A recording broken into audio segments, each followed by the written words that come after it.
Engineering PG చదువుతున్న పేద మధ్య తరగతి విద్యార్థులకి కట్టాల్సిన 3,900 కోట్ల ఫీజు రియంబర్స్మెంట్ స్కాలర్షిప్ బకాయిలు ఇంతవరకు కట్టలేదు. సో 4 క్వార్టర్స్ కి సంబంధించిన ఈ ఫీజు బకాయిల్ని ప్రభుత్వం చెల్లించకపోతే ఆ పేద విద్యార్థులు చదువుకు దూరం కారా? మీకు ఈ విషయం అర్థం కావటం లేదా అని ప్రశ్నిస్తున్నాం. ఎందుకంటే ఈరోజు చంద్రబాబు నాయుడు గారు ముఖ్యమంత్రి అయిన రోజు నుంచి దాదాపుగా 7 నెలలు అవుతుంది. ఈ ఫీజు రియంబర్స్మెంట్ కోసం, వసతి దీవెన, విద్యా దీవెన కోసం ₹1 కూడా చెల్లించకపోవడం సిగ్గుచేటని కూడా ఈ సందర్భంగా తెలియజేసుకుంటున్నాం. ఎందుకంటే ఆనాడు వైఎస్ఆర్ గారు పెద్ద చదువులు ఉన్నవారికే కాదు, అర్హత ఉన్న ప్రతి పేద మధ్యతరగతి విద్యార్థికి అందించాలని గొప్ప మనసుతో ఈ ఫీజు రియంబర్స్మెంట్ తీసుకురావడం జరిగింది. దాన్ని జగన్మోహన్ రెడ్డి గారు తను అధికారంలో ఉన్న 5 సంవత్సరాలు సంపూర్ణంగా అమలు చేయడం మనం గమనించాం. కానీ ఈరోజు ప్రభుత్వం 3,900 కోట్ల ఈ ఫీజులు స్కాలర్షిప్ల బకాయిల్ని ఆపేయటం ఎంతవరకు సమంజసమని నేను అడుగుతున్నా.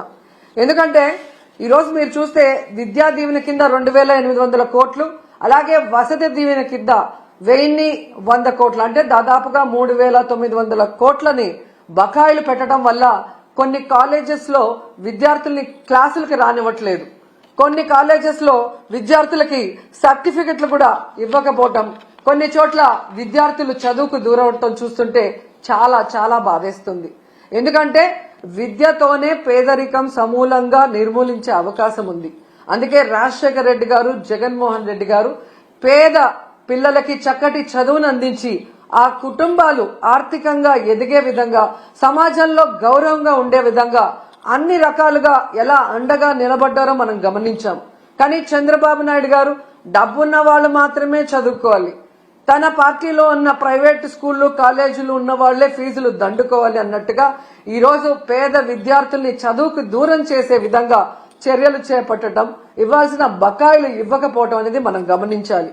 అండ్ ఈరోజు ఫీజు రియంబర్స్మెంట్ అలాగే స్కాలర్షిప్లు బకాయిలు తొందరగా చెల్లించండి అయ్యా అని అడిగితే దానికి కొంతమంది మంత్రులు మీరు బకాయిలు పెట్టలేదా, మీ ప్రభుత్వంలో బకాయిలు లేవా అని విచిత్రంగా మాట్లాడుతున్నారు.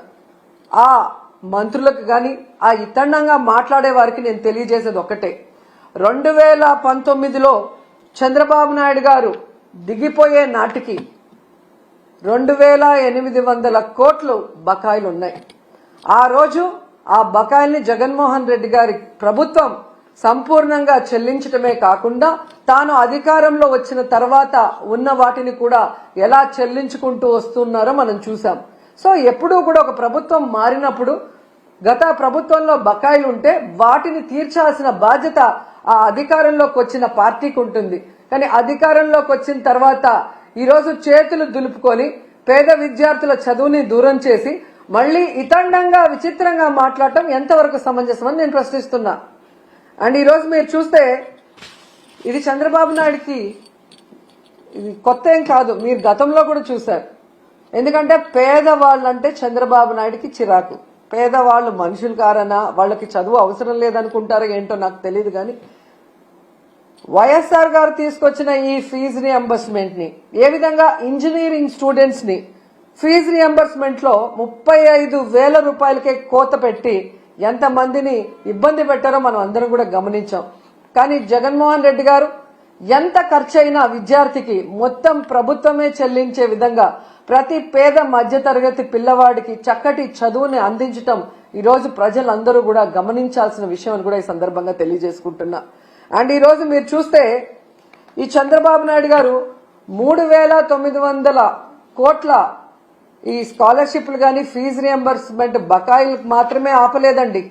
ఆయన ముఖ్యమంత్రి అయిన ఈ 7 నెలల కాలంలో ఫీజు రియంబర్స్మెంట్ ని ఆపేశాడు, అమ్మఒడిని ఆపేశాడు, చేయూతను ఆపేశాడు, మెడికల్ కాలేజీల్ని కట్టడం ఆపేశాడు, నాడు నేడు స్కూల్స్ రెన్యువేషన్ ఆపేశాడు, అలాగే మీరు చూస్తే 0 వడ్డీ పథకాన్ని ఆపేశాడు, ముఖ్యంగా పేదవాళ్లకి చాలా అవసరమైన ఆరోగ్యశ్రీని ఆపేశాడు. ఇక వాలంటీర్ వ్యవస్థని ఆపేయటం మనం అందరం కూడా చూస్తూనే ఉన్నాం. ప్రభుత్వ ఉద్యోగాలకి ఐఆర్ లేదు, పిఆర్సీ లేదు. కనీసం డిఏ కూడా ఇవ్వకపోవటం ఈ రాష్ట్ర ప్రజలందరూ మేధావులందరూ కూడా గమనించాలని కూడా కోరుకుంటున్నాను. ఎందుకంటే ఒకవైపు జగన్మోహన్ రెడ్డి గారిని తిట్టడానికే టైంని స్పెండ్ చేస్తున్నారు, కానీ వాళ్ళు ఎన్నికల్లో ఏం ప్రచారం చేశాం, ఏ సంక్షేమాన్ని అందిస్తాం, ఏ అభివృద్ధిని అందిస్తామని చెప్పిన మాటల్ని మరిచిపోవడం ఇక్కడ మనం గమనించాలి. ఎందుకంటే మీరు చూశారు ఏ విధంగా అధికారంలోకి వస్తే మేము సూపర్ 6 అమలు చేస్తామని చెప్పారు. ఈయన లోకేష్ అయితే మేము సూపర్ 6 అమలు చేయకపోతే నా కాలర్ పట్టుకొని అడగండి అన్నారు. ఏ కాలర్ అండి? రైట్ కాలరా, లెఫ్ట్ కాలరా? అంటే కాలర్ పట్టుకొని నిలదీసి అడిగితే తప్ప మీరు సూపర్ 6 అమలు చేయరా? ఈరోజు చూస్తే చంద్రబాబు నాయుడు గారు ఎంత కూల్గా సంపద సృష్టించాక ఆదాయం పెరిగాక అప్పుడు సూపర్ 6 ని అమలు చేస్తామని చావు కబురు చల్లగా చెప్తున్నారు. మరి ఆ రోజు చంద్రబాబు నాయుడు గారు, పవన్ కళ్యాణ్ గారు ఎన్నికల్లో ప్రచారం చేస్తున్నప్పుడు మీకు తెలీదా? ఎందుకు ఆ రోజు ఇదే మాట చెప్పలేదు?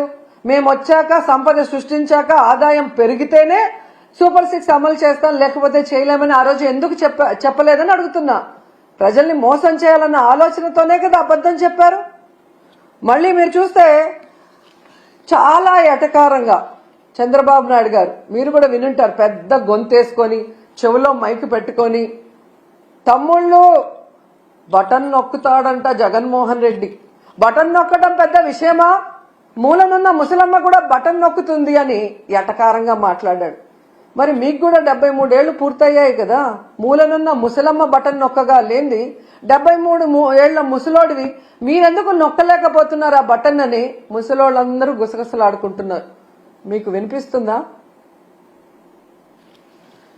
అసలు డిప్యూటీ సీఎం పవన్ కళ్యాణ్ గారు అయితే ఏకంగా బాబు గారి హామీలకి నాది గ్యారంటీ, బాబు గారు చెప్పే ప్రతిదీ అమలు చేసేది నాది వారంటీ, ఆయన చేయకపోతే నేను ప్రశ్నిస్తాను అని మాట్లాడారు.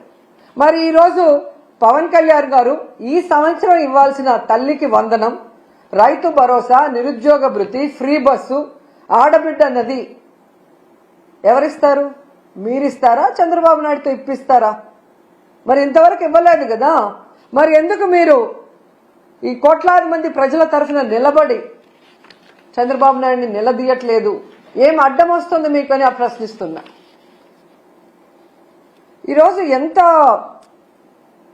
దారుణంగా తయారయ్యారంటే,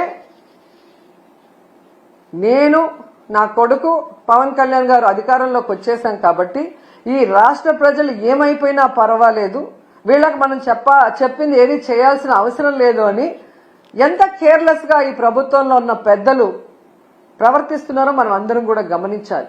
ఎన్నికల ముందుకి ఎన్నికల తర్వాత వాళ్ళ ప్రవర్తన ఎలా ఉంది అంటే, ఎన్నికల ముందేమో బాబు షూరిటీ భవిష్యత్తుకు గ్యారంటీ, కానీ ఈరోజు Babu surety cheating guarantee. Cycle కోటేస్తే ఫ్రీ బస్ మీ ఇంటి ముందుకే వచ్చేస్తుంది, గ్లాస్ కోటేస్తే ఏ క్లాస్ ఉద్యోగాలు మీకు వస్తాయి, పువ్వు కోటేస్తే పువ్వుల్లో ప్రతి మహిళకి 1500 మీ ఇంటికి వచ్చేస్తుంది, కూటమికి ఓటేస్తే ప్రతి బిడ్డకి స్కూల్కి వెళ్లే వాళ్ళకి 15,000 మీకు వచ్చేస్తాయని చెప్పారు. ఇక ఇంట్లో ఎంతమంది ఉంటే అంతమందికి లక్షలు వచ్చి పడేస్తాయని ఏ విధంగా వాళ్ళు బాండ్లు కూడా రాసి ఇవ్వటం మనం అందరం కూడా గమనించాం. కానీ ఈరోజు ఆ బాండ్లు నాలిక గోక్కోటానికి కూడా పనిచేయట్లేదు. అసలు వీళ్ళు చేసిన ప్రచారం ఎలా ఉంది అంటే, రామానాయుడు గారు సైకిల్ వేసుకొని ఒక ఇంటికి వస్తారు, ఈ రోజుకి కూడా ఎక్కడ చూసినా అది వాట్సాప్ లో తిరుగుతుంది. నీకు 15,000, నీకు 15,000, నీకు 15,000, నీకు 18,000 అని చిన్నపిల్ల నుంచి పెద్దవాళ్ల వరకు వేలు పెట్టి ప్రతి ఒక్కరికి చూపిస్తూ సైకిల్లో వచ్చి సైకిల్ కొట్టేస్తే చాలా అవన్నీ వచ్చి పడిపోతాయి అన్నారు. మరి అదే సైకిల్ మీద ఈ రోజు వెళ్లి అవన్నీ ఎందుకు వాళ్ళకి అందించలేకపోతున్నారు? అంటే అధికారంలో రావటం కోసం ఆ రోజు ఏ విధంగా ప్రచారం చేశారయ్యా అంటే, టీవీల్లో, థియేటర్లో, ఫేస్బుక్లో, యూట్యూబుల్లో, ట్విట్టర్లో, ఇన్స్టాలో ఎక్కడ చూసినా కూడా దండయాత్ర చేశారు ప్రజల మీదకి. ఒకవేళ తెలుగుదేశానికో కూటమికో ఓటేయకపోతే ప్రతి ఇంట్లో ఉన్న మహిళ లక్షలాది రూపాయలు మిస్ అయిపోతుందేమో అన్నట్టుగా ఊదరగొట్టి ఈరోజు మీరు చూస్తే సంపద సృష్టించాక ఆదాయం పెరిగాక మేము ఇవన్నీ చేస్తాము అని ఎంత చావు కబురు చల్లగా చెప్తున్నారు. ఇంకా గట్టిగా అడిగితే జగన్మోహన్ రెడ్డి గారి వల్లే ఇవన్నీ ఇవ్వలేకపోతున్నామంటారు. ఎంత సిగ్గుచేటో ఒకసారి ఆలోచించండి. ఈరోజు తెలుగుదేశం పార్టీ జనసేన పార్టీ వాళ్ళ ఇంట్లో ఎవరికైనా జలుబు వచ్చినా వాళ్ళకి తుమ్ములు వచ్చినా అది జగన్మోహన్ రెడ్డి గారి వల్లే అని చెప్పుకునే అంత దిగజారిపోయారనేది ఈ మధ్యకాలంలో టీవీలు చూసిన వాళ్ళందరికీ అర్థమై ఉంటుంది. ఈరోజు నేను ఈ కూటమి ప్రభుత్వంలో ఉన్న నాయకులు అందరికీ కూడా చెప్పేది ఒక్కటే, మీ మేనిఫెస్టో మీ దగ్గర లేకపోతే ఒకసారి ఆ మేనిఫెస్టో తెచ్చుకొని చూడండి, లేకపోతే మేము పంపిస్తాం మేము మేనిఫెస్టో. దాంట్లో క్లియర్ గా మీరు రాస్తున్నారు 14 లక్షల కోట్లు అప్పుంది, అయినా కూడా మేము సూపర్ 6 అమలు చేస్తాము అని చెప్పారు. అసలు 14 లక్షల కోట్లు అనేదే అబద్ధం.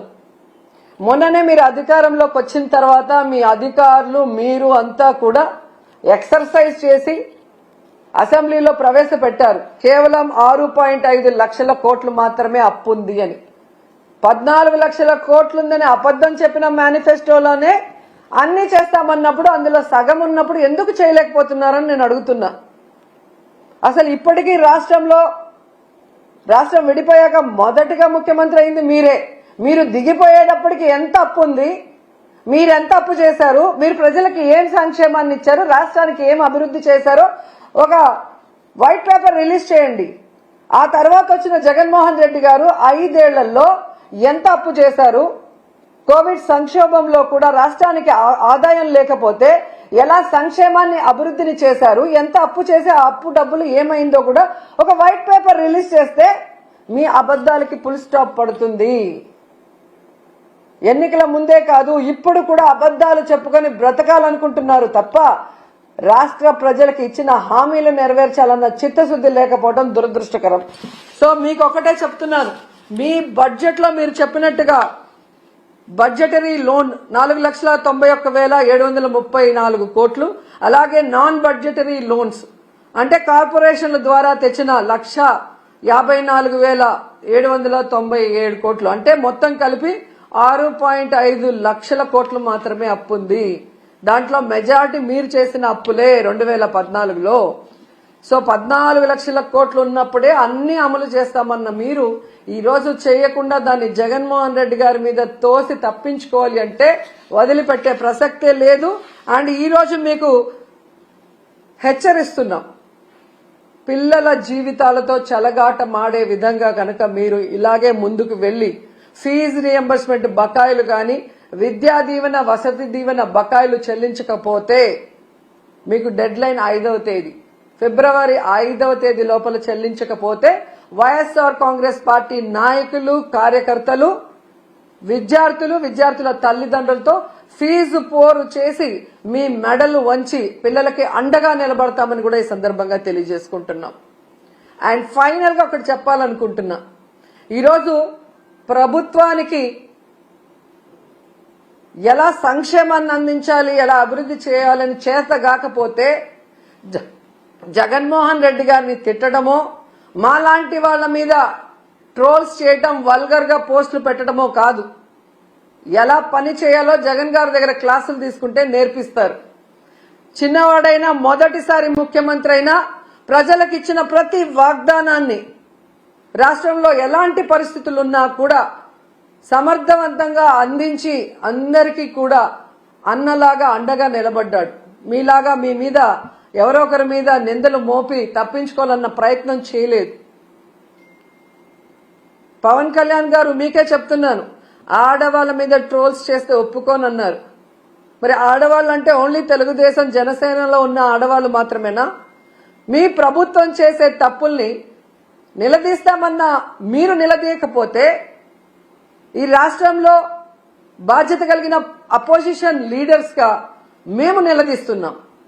మీరు చెప్పిన హామీలు నెరవేర్చకపోతే వాటిని నిలదీస్తున్నాం. మీరు చేసే అరాచక పాలనని ఎండగడుతున్నాం. కానీ దానికి సమాధానం చెప్పకుండా ఈ విధంగా ట్రోల్స్, వల్గర్ గా మీమ్స్, వల్గర్ గా వీడియోస్ చేస్తుంటే వాళ్ళ మీద ఎటువంటి యాక్షన్ తీసుకోరా?